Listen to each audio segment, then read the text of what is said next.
belakang pertempuran Margarana disebabkan oleh kedatangan Belanda ke Indonesia untuk mengambil alih kekuasaan yang sebelumnya dimiliki oleh Jepang.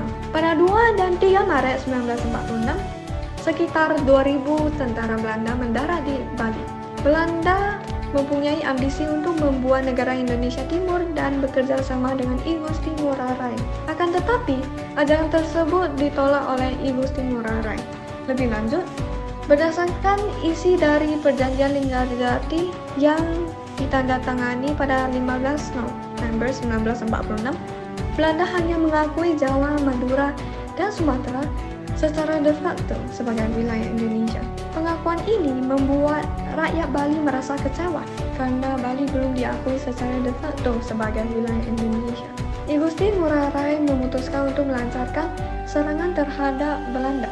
Pada 18 November 1946, I Gusti Ngurah Rai bersama pasukannya menyerang markas Belanda di Tabanan, Bali. Serangan ini lantas membuat Belanda marah besar dan mengerahkan kekuatan besar mereka untuk mengepung Bali, khususnya daerah Tabanan. Pertempuran Puputan Margana merupakan pertempuran yang paling krusial di Bali, karena pertempuran ini menentukan nasib rakyat Bali, apakah ikut ke dalam RI ataukah masuk ke dalam RIS. Puputan sendiri berasal dari bahasa Bali, yang artinya pertempuran sampai titik darah penghabisan. Lantas bagaimana sih jalannya pertempuran Puputan Margarana ini? Nah, pagi-pagi buta pada tanggal 20 November 1946, I Gusti Ngurah Rai dan pasukannya melakukan long march ke Gunung Agung. Tetapi tiba-tiba di tengah perjalanan, pasukan ini dicegat oleh serdadu Belanda di desa Marga Tabanan, Bali. Lalu terjadilah pertempuran sengit yang tak dapat dihindarkan. Pasukan Ciwanara yang saat itu belum siap dengan persenjataannya tidak terlalu terburu-buru dalam menyerang serdadu Belanda. Mereka masih fokus dengan pertahanannya dan menunggu komando dari I Gusti Ngurah Rai untuk membalas serangan. Lalu terjadilah aksi tembak-menembak yang membuat Belanda agak terdesak. Belanda terpaksa mengerahkan seluruh kekuatan militernya yang ada di Bali, ditambah lagi dengan mendatangkan pesawat pengebom dari Makassar. Meskipun dikepung dan kalah jumlah prajurit maupun persenjataannya, I Gusti Ngurah Rai dan pasukannya serta rakyat Bali pantang menyerah. Mereka bertekad tidak akan mundur sampai tetes darah terakhir. Komando Puputan pun diserukan. Perang habis-habisan dilancarkan demi tegaknya kemerdekaan Indonesia sekaligus demi harga diri rakyat Bali. Terjadilah pertempuran besar yang sejatinya tidak seimbang. Pasukan Bali yang berjumlah kurang dari 100 orang seluruhnya gugur di medan laga, termasuk I Gusti Ngurah Rai. Namun, Belanda juga mengalami kerugian besar, sebanyak 400 orang tentaranya tewas. Untuk mengenang peristiwa heroik itu, di lokasi Puputan Margarana kini berdiri Tugu Pahlawan Taman Pujaan Bangsa. Dalam perang ini, kita memiliki Jenderal I Gusti Ngurah Rai, seorang pemimpin militer yang tangguh dan penuh semangat. Beliau memimpin pasukan Bali dalam pertempuran sengit melawan pasukan Belanda. Ia memperlihatkan keberanian yang luar biasa dan kesetiaan yang tak tergoyahkan terhadap tanah air. Selain itu, tokoh-tokoh lain yang ikut berperan penting adalah para pemimpin dan prajurit dari berbagai suku dan etnis di Bali.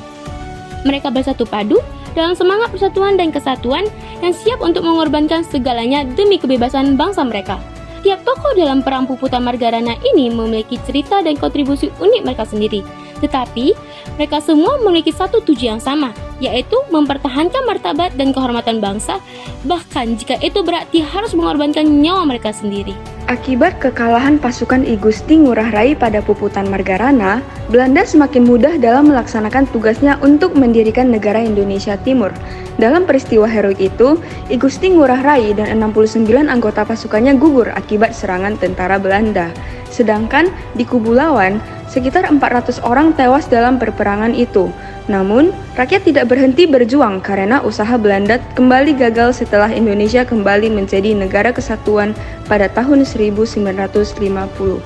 Hal ini karena pada 8 Maret 1950, pemerintah Republik Indonesia dengan persetujuan DPR dan Senat RIS mengeluarkan Undang-Undang Darurat Nomor 11 Tahun 1950 tentang tata cara perubahan susunan kenegaraan Republik Indonesia Serikat. Dengan undang-undang tersebut, maka negara-negara bagian atau daerah otonom seperti Jawa Timur, Jawa Tengah, dan Madura bergabung dengan Republik Indonesia di Yogyakarta.